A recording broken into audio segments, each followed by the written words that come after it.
तासीना तामीर बोल रही हूँ। मैं सुरजीत हॉस्पिटल की रेडिएशन ऑन्कोलॉजी डिपार्टमेंट की कंसल्टेंट हूँ। आज हम लोग थोड़ा बात करेंगे कि रेडिएशन थेरेपी होता क्या है। रेडिएशन थेरेपी या रेडियोथेरेपी सुना होगा, एक वन ऑफ द फॉर्म्स होता है जो कैंसर की ट्रीटमेंट के लिए होता है। जैसे सर्जरी होता है, कीमोथेरेपी होता है, और थर्ड ट्रीटमेंट का ऑप्शन रहता है रेडिएशन थेरेपी। लगभग 50 से 60% लोगों के ट्रीटमेंट में, कैंसर पेशेंट्स के लोगों के ट्रीटमेंट में रेडिएशन थेरेपी का यूज़ होता है। रेडिएशन थेरेपी दो प्रकार के होते हैं मेनली, कि एक एक्सटर्नल बीम थेरेपी और दूसरा है इंटरनल थेरेपी या फिर ब्रेकी थेरेपी। जो एक्सटर्नल बीम थेरेपी है उस पर एक मशीन होता है, लीनियर एक्सेलरेटर बोल के, उस पर पेशेंट को लिटा के पेशेंट का ट्रीटमेंट होता है। जो रेडिएशन थेरेपी होता है वो एक्चुअली आपका हाई एनर्जी एक्सरे यूज़ करता है, कैंसर के सेल्स को टारगेट करके उनको मार देता है। जो सराउंडिंग सेल्स रहते हैं उनका भी थोड़ा बहुत नुकसान होता है, लेकिन क्योंकि surrounding sales normal healthy cells है, वो धीरे धीरे अपना रिकवर कर लेते हैं और कैंसर के जो सेल्स है उनका डेथ हो जाता है, और ऐसे आपका कैंसर ट्यूमर जो होता है वो श्रिंक हो जाता है। सो ड्यूरिंग रेडिएशन थेरेपी आपके कुछ प्रोसीजर्स होते हैं जो पहला होता है सिमुलेशन होता है पेशेंट को हम जिस पोजीशन पे लेके ट्रीट करेंगे उस पोजीशन में लेके हम लोग हमारा प्लानिंग सीटी स्कैन करते हैं।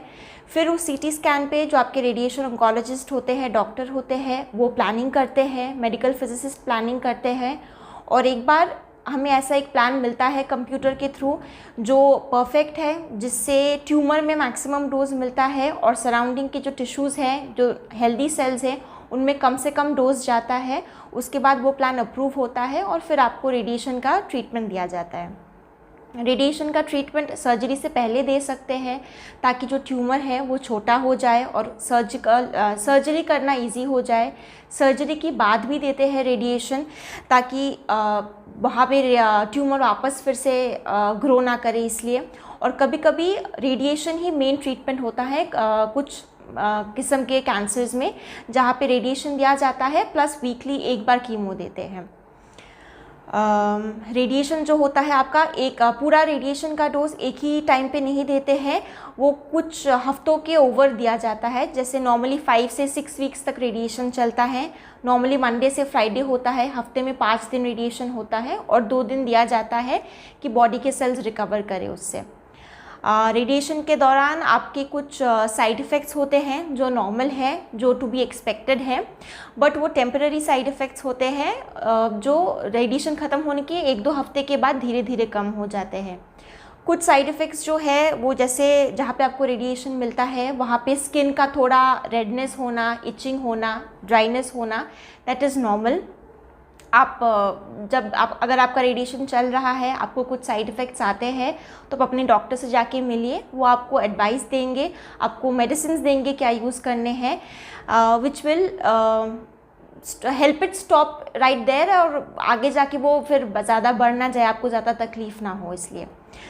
फिर बहुत पेशेंट्स को क्वेरीज़ रहते हैं कि अगर उनको रेडिएशन मिल रहे हैं तो फिर वो शायद बाहर नहीं जा पाएंगे, वो शायद रेडियो एक्टिव हो सकते हैं, आसपास लोगों के साथ नहीं रह पाएंगे। ऐसा नहीं होता है।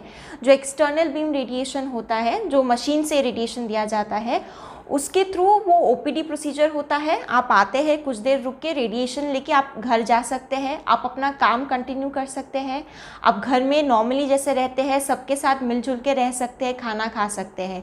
उस रेडिएशन से आप रेडियो एक्टिव नहीं होंगे, आपको डिस्टेंस मेंटेन करना पड़ेगा, ऐसा कुछ नहीं होता है।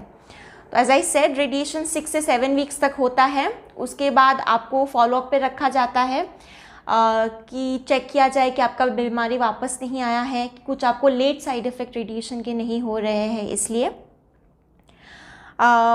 अगर आप या फिर आपकी किसी जान पहचान वाले को कैंसर का डायग्नोसिस हुआ है तो आप लोग हार मत मानिए, be brave, meet your oncologist. अगर इमीडिएट ट्रीटमेंट शुरू करेंगे, the right treatment on time will save your life. So don't lose hope if you have been diagnosed with cancer. Thank you.